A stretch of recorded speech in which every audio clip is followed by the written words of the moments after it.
آئیے آج ناروے کے 9 ایسے چھپے ہوئے مقامات کے بارے میں بات کرتے ہیں جن کے بارے میں شاید ہی آپ کو معلوم ہو۔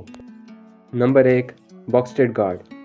باکسٹیڈ گارڈ اوسلو کے مضافات میں واقع ایک شاندار جاگیر اور تاریخی اسٹیٹ ہے۔ یہ 18ویں صدی کی دیہی جاگیر کا ایک بہترین نمونہ ہے۔ نمبر 2، دی رائل پیلس۔ دی رائل پیلس ناروے کے بادشاہ کی سرکاری رہائش گاہ ہے۔ یہ اوسلو کی مرکزی سڑک کارل یوہانس گیٹ کے آخر میں واقع ہے۔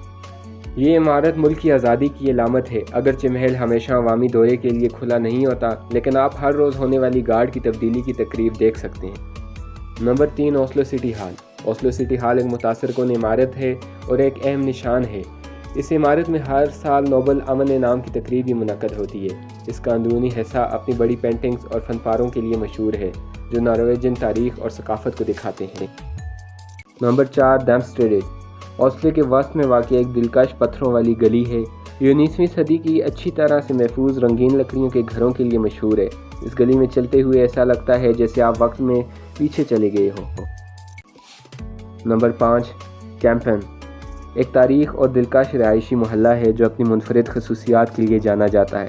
اس میں تنگ مڑے ہوئے راستے اور چھوٹے خوبصورت لکڑی کے گھر ہیں۔